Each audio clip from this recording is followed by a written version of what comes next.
Welcome, my friends. Welcome to my world.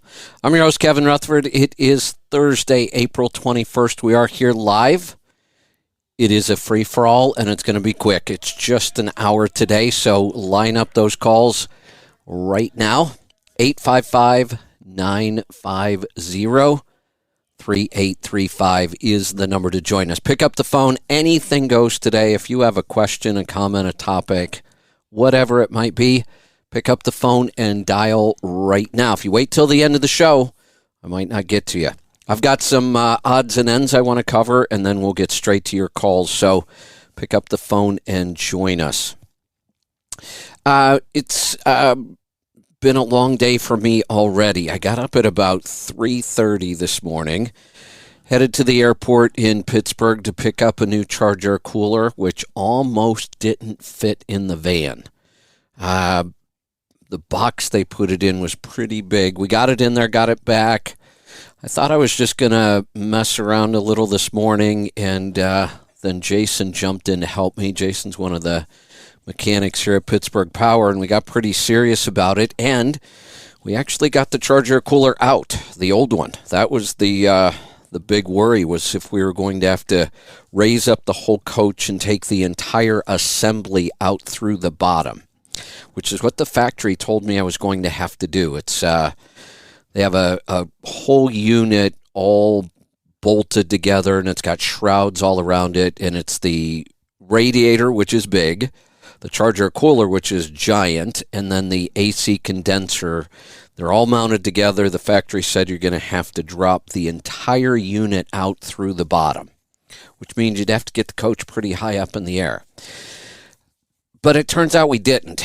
This is one of those jobs we actually spent more time looking at it. Ethan helped me the other night. I was working late, and Ethan stayed late with me, and the more we looked at it, the more we thought we might be able to drop it down just enough, tilt the whole assembly forward, unbolt the Charger cooler, and take it out through the side.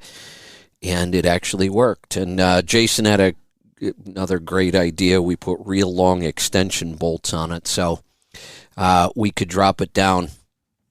We got it out.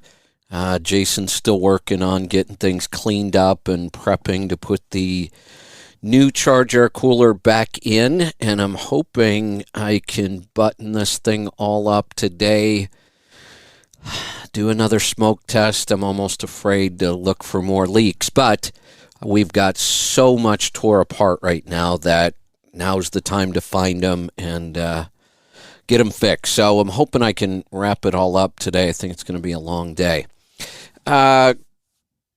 We also yesterday, oh boy, we got calls coming in already. I'll probably make this quick and get to the calls.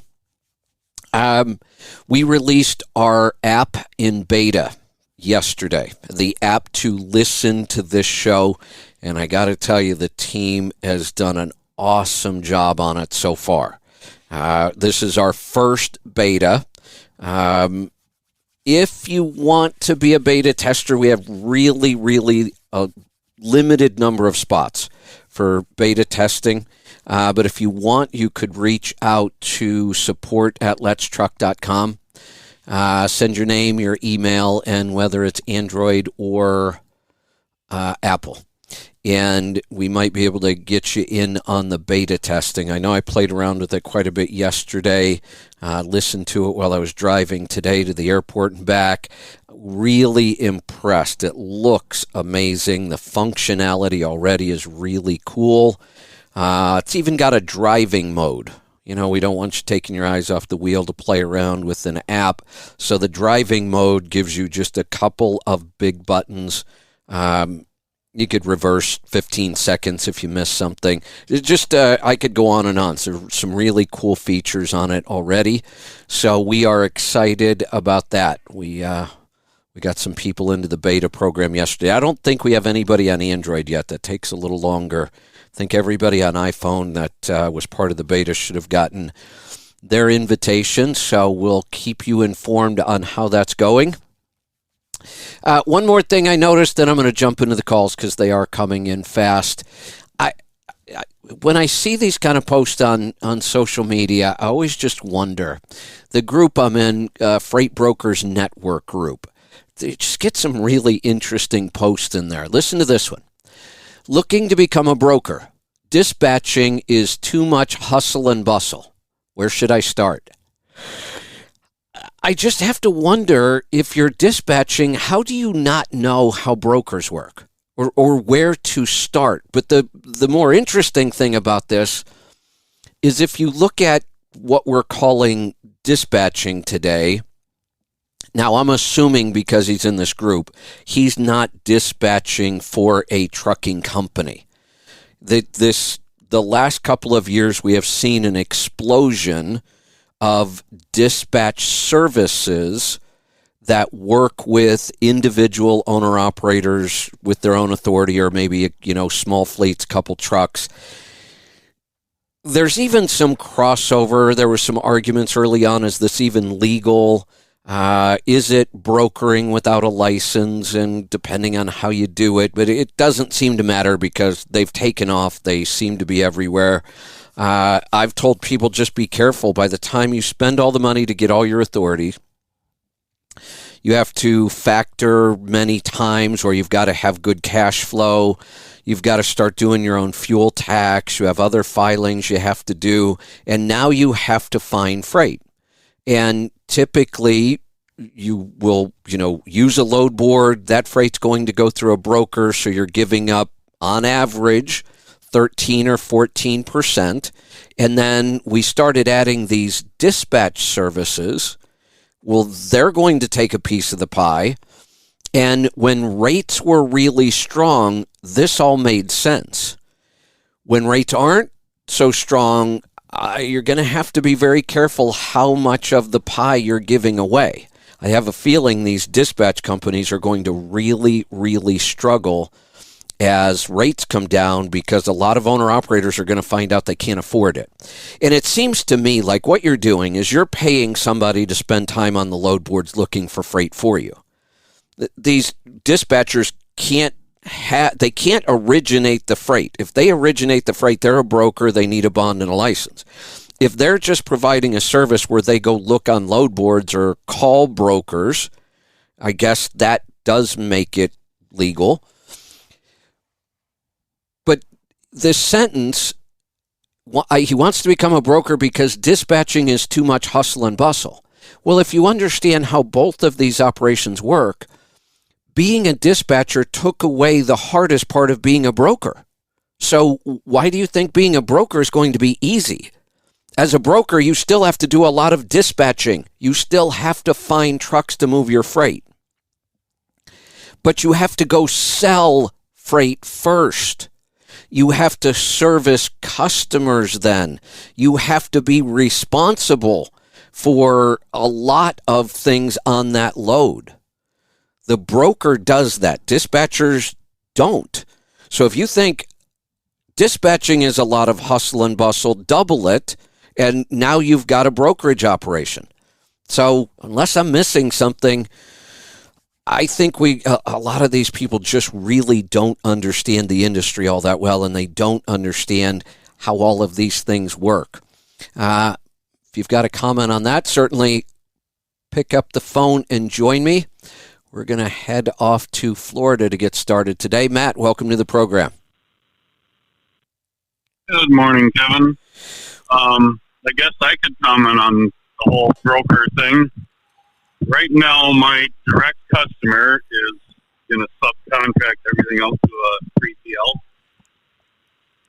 And this isn't even a 3PL that is a broker. Most people would think, something big like a C.H. Robinson or right, something in that. I'm not going to mention the name. I mean, everybody would recognize the name because they are big in the trucking industry, but it's not on the freight side. Okay. But my God, is it a pain in the ass to go through this. And I'm dealing with a couple other owner-operators as well for this shipper. And they're like, can't we just pay somebody else to do this? Yeah. Yeah, they're called brokers. Exactly. They'll go through all this hassle to get all this taken care of. That's right. That's right. So when you see a statement and somebody is saying dispatching, these dispatch services are too much hustle and bustle, I want to be a broker, how does that make any sense? You know, there's a lot more goes on behind the scenes than just, oh, here's a load, you know, we're going to take 14% of that and, you know, not do anything. Well, yeah, the first thing you have to do as a broker, I know these people actually, I've seen statements. They think that as a broker, they can just go on the load board. No, dispatchers do that. Nope. As a broker, you have to go physically sell freight. You have to convince a shipper to give you that freight. And that's when that's when the hard work starts. But for a lot of people, sales is really, really difficult. I mean, you better get used to hearing no a lot. I've seen statistics, depending on the industry, you might make 50 calls to make one sale. I heard a commercial about sales the other day. The average sale isn't made till the fifth call. The fifth time you approach somebody, and that means they said no the other four times.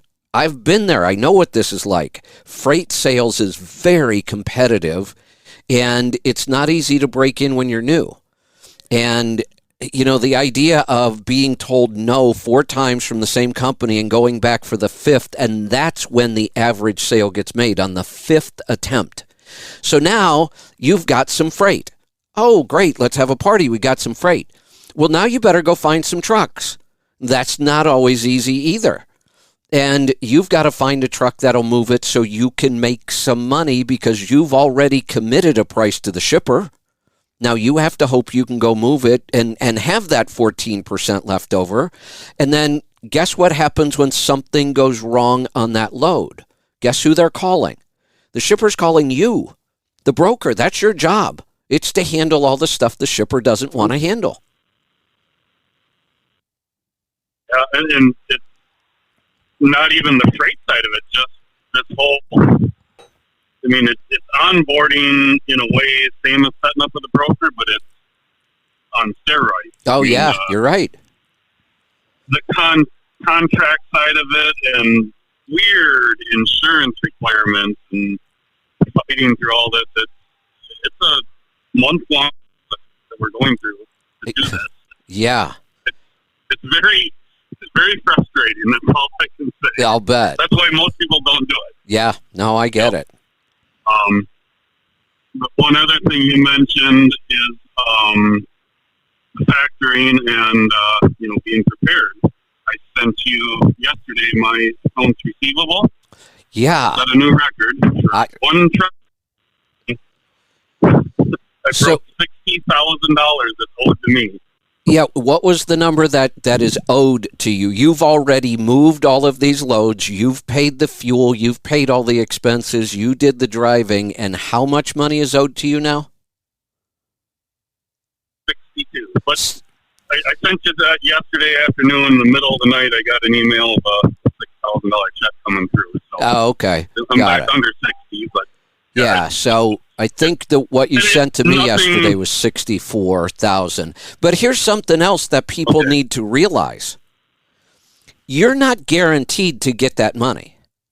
You've extended credit to somebody, and there are times where you don't get paid in business. So extending the credit the way you've done is a business risk that a lot of people don't understand.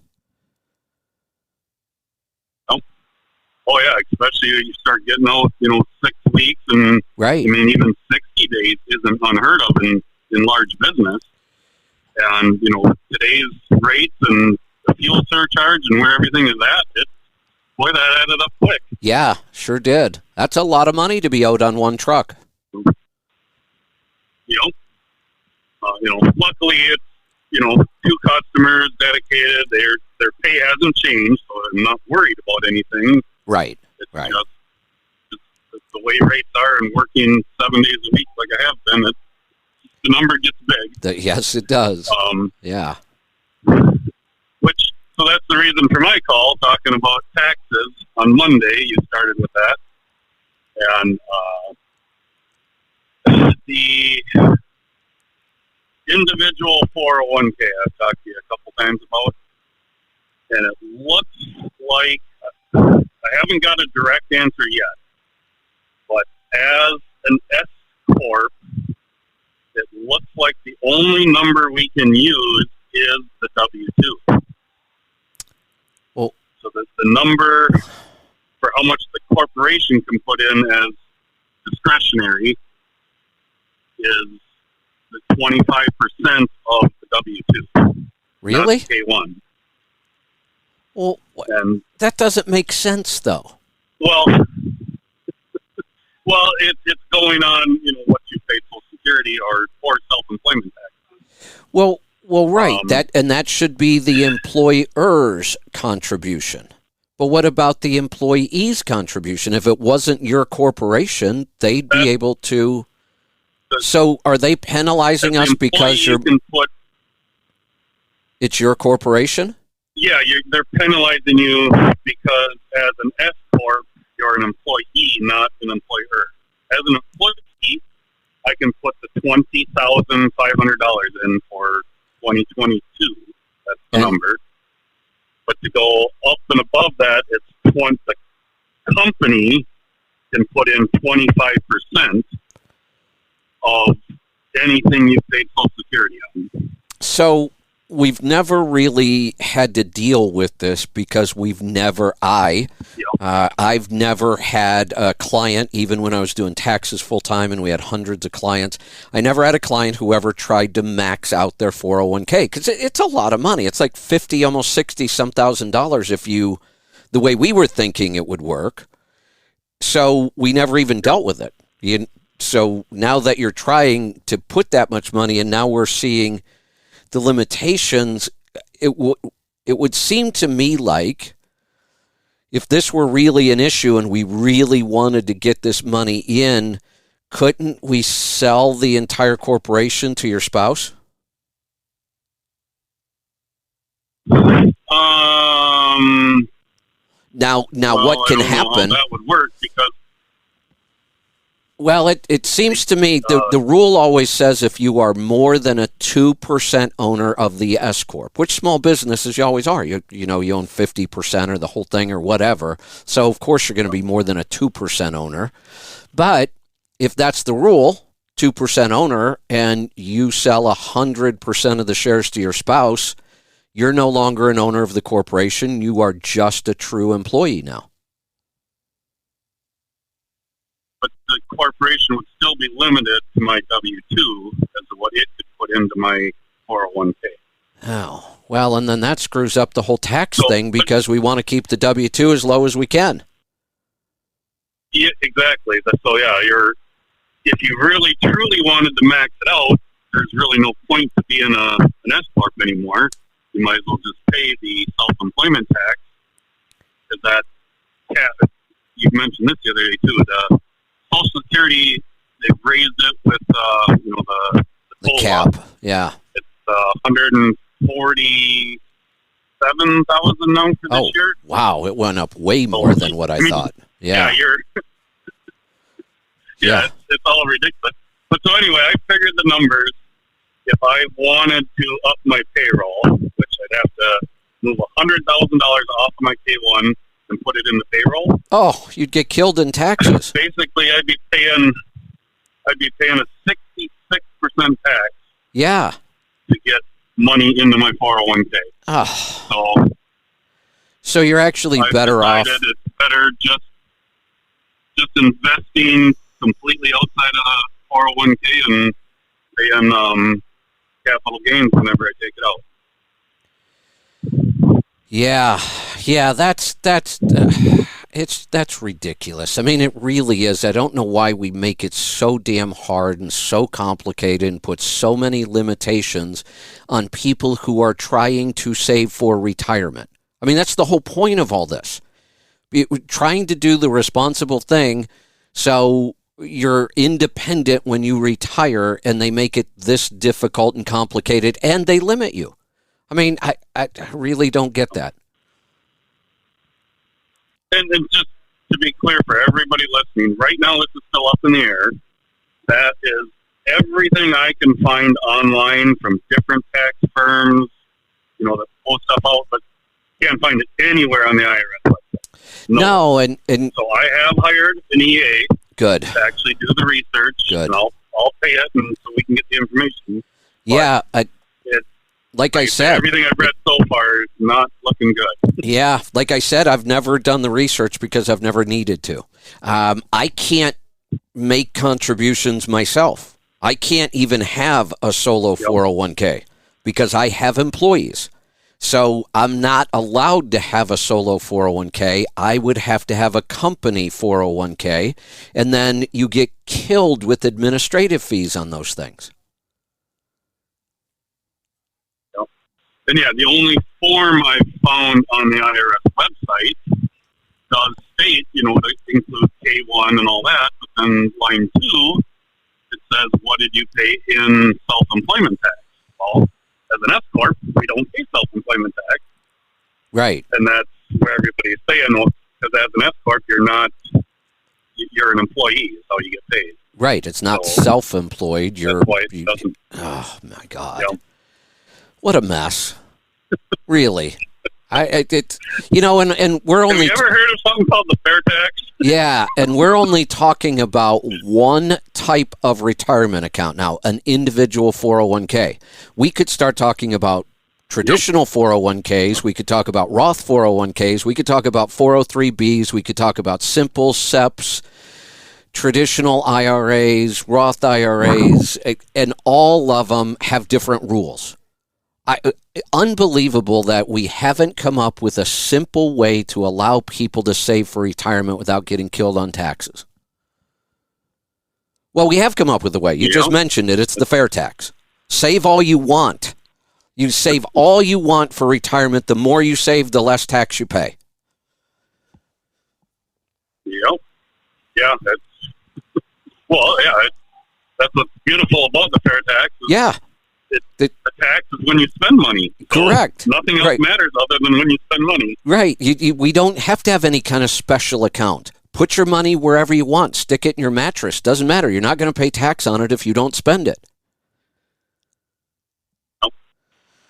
All right. Good. Just one quick update with the app. So the screen today, I had the button right on there to call, and just click that. Oh, Neat upgrade, and you did use the click to call button. Yep. Awesome. Now telephone icon there, and it works. They're working some black magic in the background because somehow that button is only supposed to show up when we're live. Is that working yet? I think they were still working on that technology. I guess that I don't know, because I think they're wasn't looking at it until you went live. I think they're still working on that. That's kind of a tricky one. Aaron was telling me yesterday some of the ideas they had. So I don't think that's programmed in yet. But if they can pull it off, that button will show up when we're live, and you just hit it and you dial right into the show. Yep. Yeah, worked for me. Good stuff. Things coming. The other interesting thing I saw on there, we brought back a ton of our old shows, and they're in the library now. Aaron said that. So watch today, Matt. When we go off the air, your button should disappear. Okay. Yeah, that'll be interesting. You and Aaron. The shows I'm actually interested in going back and listening to myself, because I think it'll be very educational, are the Rico Muhammad Rates and Lanes. I know Chuck Snow joined him a lot on those. But going back, I'd love to go back and listen to what they were talking about rates just a couple years ago and see how much worked out the way we thought it might have. And the numbers. Yeah. Oh, yeah.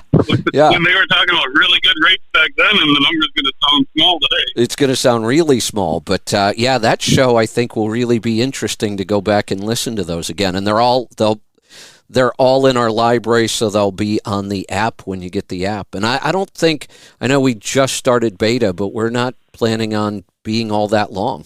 I mean, I think we're going to be submitting our first version for approval here fairly soon. So we will All right, keep. I'll let you get some of that all done. Yep, great stuff. Let's go to California. Another Matt. Matt, welcome.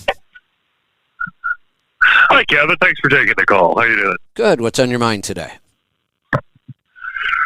Well, I called you a couple of weeks ago about my blood pressure after taking the vaccines, Pfizer vaccines. Unfortunately, call dropped out.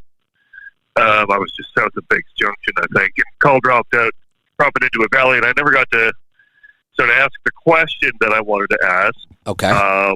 Which was basically what can I do with besides taking blood pressure medication? Is there any particular foods I can avoid or target to help reduce blood pressure and a racing heart? Yeah, there are some things we can do. Well, tell me about your diet first. Well, it's kind of all over the place. I probably don't eat that well when I'm on the road, which I am right now, of course. Okay. You did mention, like, I listened to the call afterwards, and I listened to your response, and you suggested I get a hold of I've forgotten the name of the doctor you mentioned. Dr. Wolfson. To maybe get a hold of.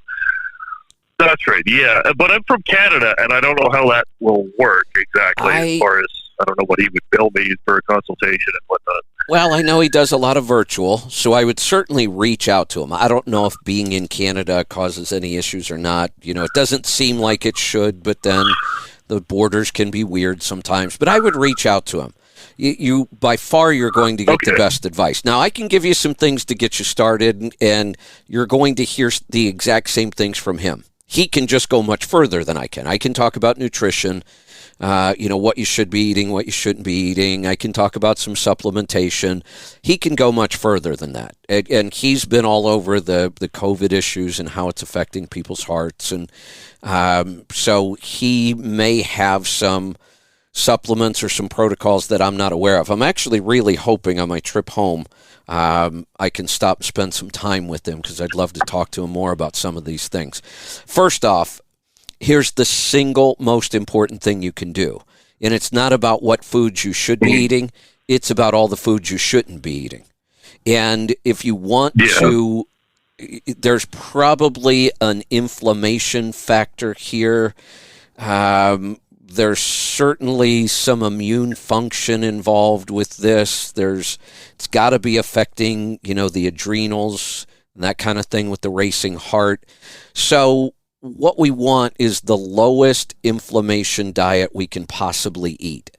And the lowest inflammatory diet we can eat is carnivore. Just meat. And and we can try dairy and eggs. Those are both carnivore, but dairy and eggs can be reactive to some people. So we would test that. And we can even test it pretty quickly. There's something called a Coca's pulse test. So you sit in a chair, feet flat on the floor, and you take your pulse, or you have somebody else take it, and then we would have you take a bite of eggs and hold it in your mouth. And we take your pulse again, and there's some time limits here. And believe it or not, if you're reactive to a food, your heart rate goes up immediately. Just putting the food in your mouth, your heart rate goes up. And it's a pretty cool test. I've done it with people, and it's pretty telling, and it works. Or we could go spend $500 on a food sensitivity test, but I like the idea of let's just, when you're doing a true elimination diet and you have lots and lots of foods that you might want to put back in your diet, then sometimes that $500 is worth it. But if all we're trying to do is see if dairy and eggs are reactive to you, why spend the money? Let's just do a quick free test. And if you can eat the dairy and the eggs, then all the meat you want, all the seafood you want, dairy and eggs, nothing else. Or very, very little. I would say you can throw in some fermented foods. It's easy because it's not like you have to have this crazy list about what you can eat and what you can't eat. And it's just really, really effective. It's very low inflammatory. So Dr. Wolfson is actually getting ready. I forget the dates. He's getting ready to run a challenge. It's like he's calling it the 100-year heart challenge. He's, wants to show people how to live in a way that your heart's going to make it to 100 years old. So now would be a good time to reach out to him. You may want to be a part of that challenge because there's a lot of resources that he'll be able to help you with. Okay, cool. Okay. I was thinking that when I think one of my notes, salt, like excessive salt intake is probably a cause of high blood pressure. Is that no? That's a myth. The case? That's a myth. I just posted about this on Healthy Tribe. I posted a really good article from Dr. Mercola, and this is nothing new. I mean, we've known for 8+ years.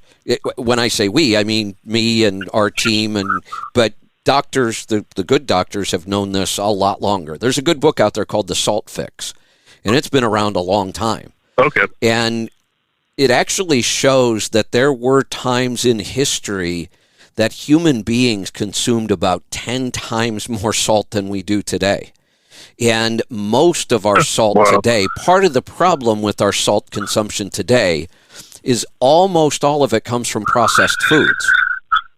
It's not really people salting their food at the table. You don't put that much salt on when you salt at the table. It's all the processed food that gets loaded with the worst quality salt. It's chemicals, it's overly processed. But let's think about this.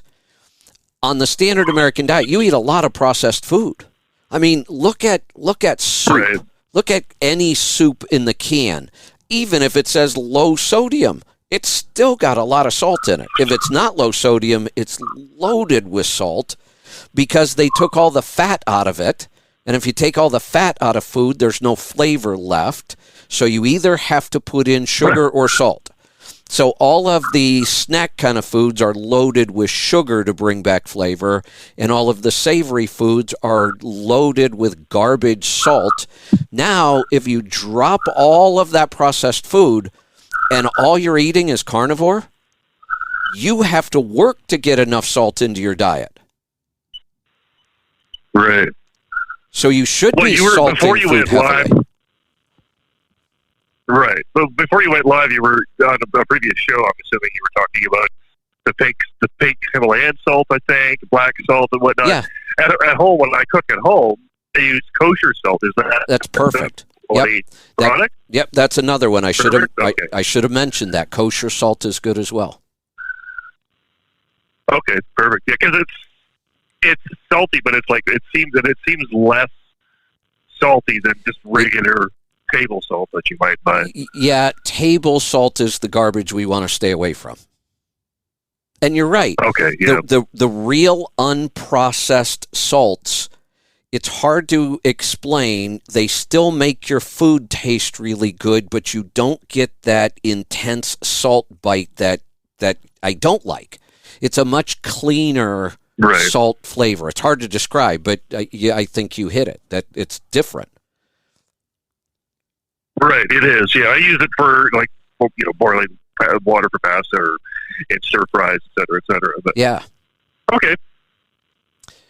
Well, that'll give you some ideas. Good stuff, Kevin. Thanks for. You're welcome. That'll give you some ideas to get started. Reach out to Dr. Wolfson. Now, again, supplement-wise, we have a product, Cardio Miracle. Beets are actually good for lowering blood pressure. Fermented beets are even better for lowering blood pressure, and fermenting them takes away some of the oxalates that can be a problem for some people.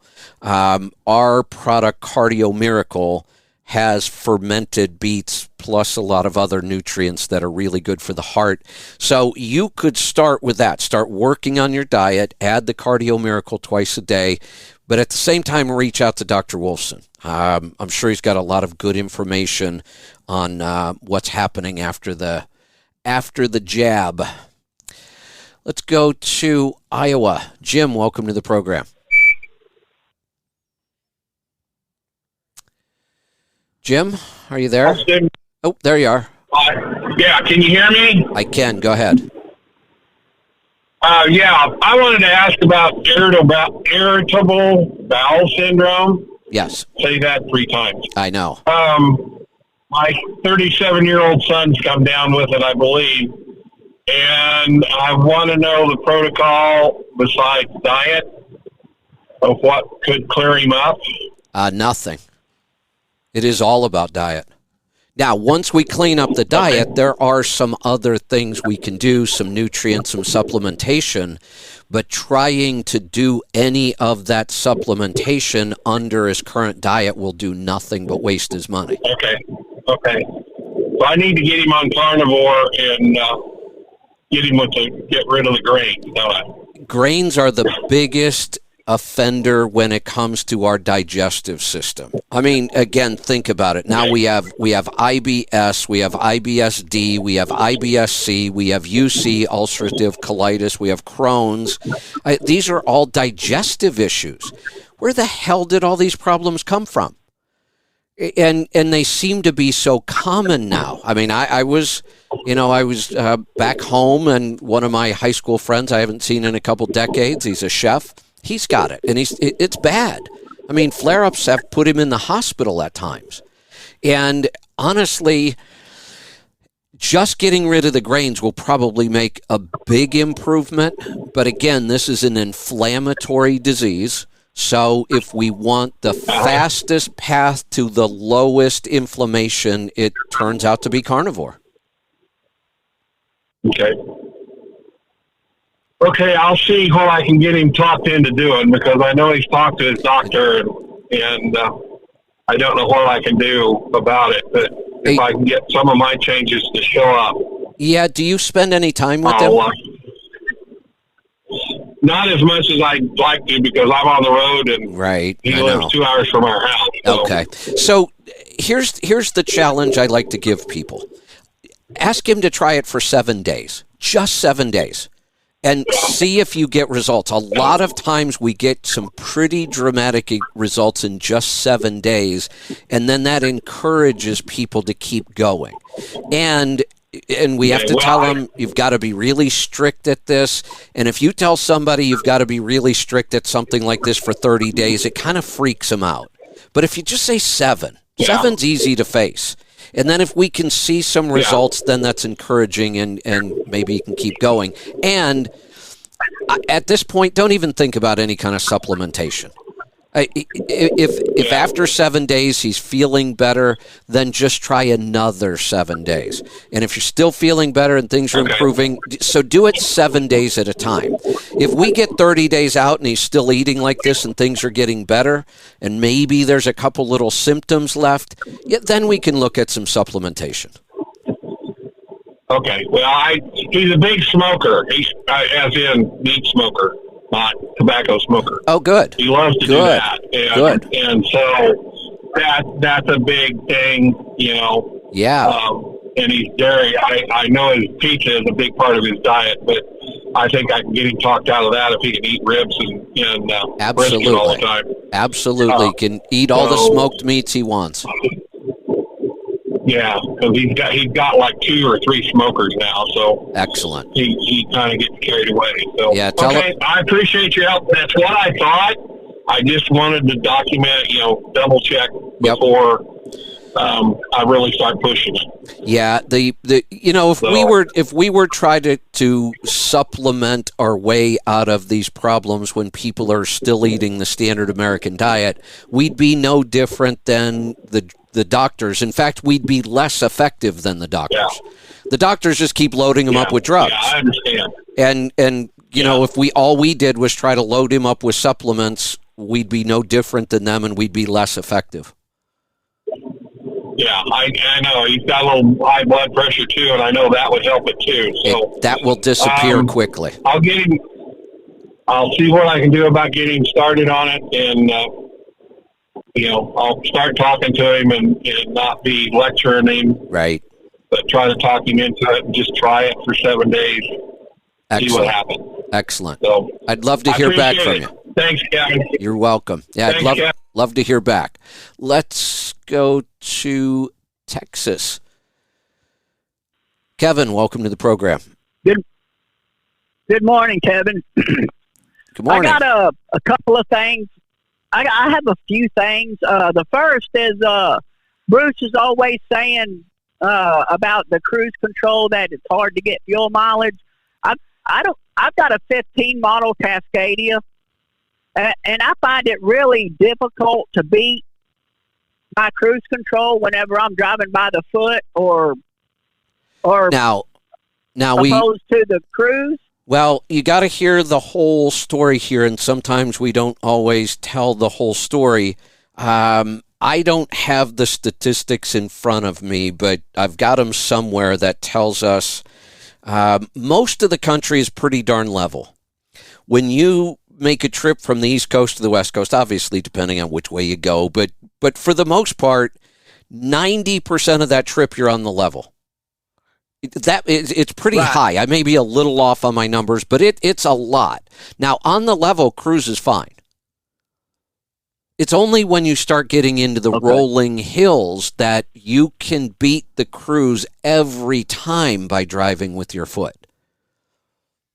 Well, I'll agree with that because well, that's all we were really talking about. We're not talking about never use the cruise. In fact, it's the opposite. You get a long stretch across Nebraska, and the cruise will beat you all day long on fuel mileage. Okay. Well, I was just kind of curious, and what got me thinking about that is, Joel, he talks about his cruise on his new Volvo with that new transmission and its GPS. I can only imagine how good that thing can get because it can tell what's coming up. Yeah, and pretty soon it would be like almost autonomous. Eventually autonomous is there's always going to be some things a computer can't do that a human can. But I'm really excited about the new technology coming out because, obviously they're safer. Sure, there's going to be some snafu, but I promise you that computer's not going to be looking at his phone going down the road at 70, 75 miles per hour. Yeah, well, you're right. There are a lot of things that the computer is going to do way better than a human, and here's the other thing we forget. Even if you have somebody who is really, really good at hitting the right shift points, getting into the throttle just the way they should, letting off no matter how good that human is, they'll never be as consistent as a computer. They have bad days, they have bad moments, they get distracted all the time. There's 10 other things going on in their brain, and that computer is so good at doing things over and over and over and over exactly the same way consistently. And these modern cruise controls, and here's the thing, I'm trying to remember when I first started talking about, I think they were calling it adaptive cruise control. I'm thinking I was talking about it before 2010, that it was coming and we're just starting to see it. But you're right. Now the computer knows before you ever get to the hill. It knows when the incline starts at just 2 or 3%, and it can adjust for that. So we are finally getting to the point. Remember when we first brought out the automated manual transmissions? We said, they're going to shift better than a human. And they should have. But the first couple generations, they weren't good at it at all. In fact, some of them were horrible. Yeah. But we're I drove one. They weren't. Yeah, we're 20 years past that now, though. We had AMTs 20 years ago. So they've come a long, long way. So the ability to use cruise control more and more often is certainly becoming a reality. Right. Well, I also had another question. I get an annuity from my wife. She passed away about 5 years ago. And I was going to try to take that and put that in because I pay annuity is taxable.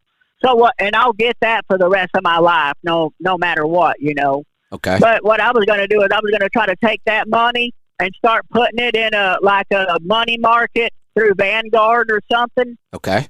And that way it'll offset the taxes that I pay every year on it. But by the time I get 59, which it's not very far, I'll be 52 next month. Okay. By the time I get that, I'll be able to draw my annuity at the same time, and I'll be able to draw that Roth IRA or whatever through Vanguard that I have that. So essentially, I'll be able to draw my annuity, and I'll be able to start taking that at 59 Correct. to try to make it through. Because right now my age is 72 before I can even start drawing my full benefits on my Social Security, which I think is insane. It is insane. But- Here's the crazy thing.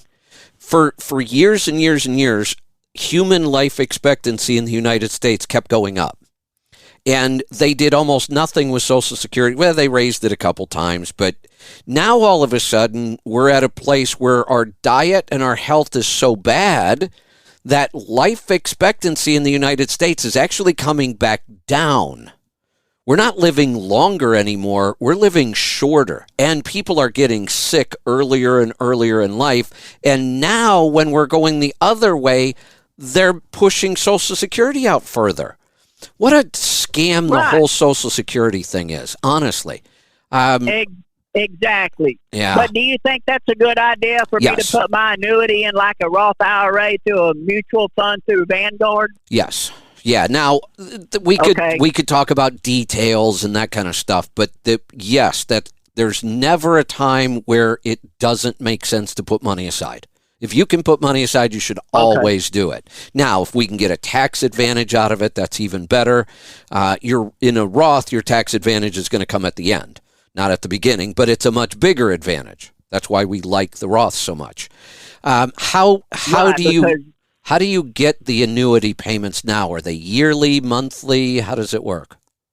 No, they're monthly. They come on the last day of the month each month. And they get direct deposited in my checking account. So perfect. You could just set up. Have that right. You could just set up an automatic transfer, have it go right into. Now you had mentioned a money market account. I'm almost thinking because you're doing this monthly, which is what we call dollar cost averaging, even though we're ready for a market correction. It could end up being a really big pullback. The best way for me to answer this question is to say how I would do it. Now, I'm a little more risk tolerant than a lot of people, so you always have to base this on your own risk. Are you going to be able to sleep at night? If I had an annuity coming in right now when I was 52, I would start putting it into the S&P 500. And I know that I'm probably going to lose some money here in the beginning, but I wouldn't try to market time this. I would just start putting it into the S&P 500 within your Roth IRA every month. And yeah, if the market corrects, you're going to start saying, oh, but I should have waited. Yeah, but, I was saying back in 2017, we needed to be careful. You can't market time for this reason. There's just way too many variables. So you have enough time. Like I said, if it were me, you could put it into a money market within your Roth IRA and have zero risk. You would never lose any money. And, maybe interest rates are going to come up enough that money markets might start to make some sense again. But I think right now I would probably start putting into the S&P 500, and then I would just watch what interest rates start doing. So should I just call Vanguard and tell them, look, here's what I got. I want to put it in the S&P 500. I know. Well, and not only that, but it's money that I have, but I'm not working for it. It's basically free money. So I don't think I would sit there and be chewing my nails at night. That's a really good point. That is true. When we have money that, we didn't really work for, and we have other money that we do work for, I'm even more risk tolerant of that kind of money. So I should put it in a high risk, because don't you choose whether it's medium, low, or high risk? No, I already. Or is that just on a 401k? No, it's not on any of them. When we say the money's going into the S&P 500, that is the fund. So we don't. Oh, okay. That is the fund. That's where it's going to go. Now, based on where we are in the market, I would say the S&P 500 right now is pretty darn high risk. But it's okay because it's going to drop. But if you told me, look, I came into it an inheritance and it's $100,000, well, no way would I put all that into the S&P 500 right now. I would dollar cost average myself. I would divide it out by 120 months and start putting in a little bit each month. your annuity comes each month, so you're dollar cost averaging by default. Okay. And I just got one more question. You know, earlier we were talking about that guy was talking about the 401k. Yeah. You know, some companies will match your 401k, and I'm the only. I mean, I'm a LLC, but I just file right now as a sole proprietary because I haven't reached that 60,000 Okay. Payable taxes. You know, like you always say, that's when you really want to start gaining anything. Right. Otherwise, it's just better to stay sole proprietary. It is. See, yeah. I listen to you, sir. Good. Yeah. But anyway, I was wondering if I was to take and just for the knowledge, you know, you have to. It's a percentage always in a 401k. If I was to start, once I got to that threshold, and I started filing as an S corp, could I start a 401k and then have my company match that 401k and get a tax break on both sides of my income? Yes, but and double my money in savings?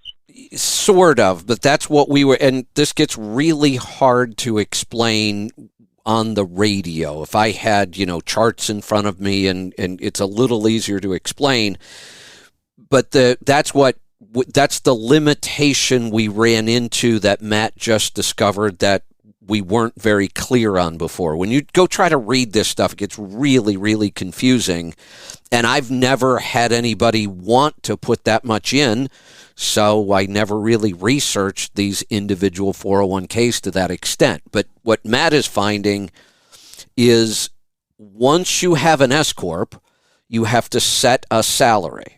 And the way we save money on taxes is we set your salary as low as we think we can get away with.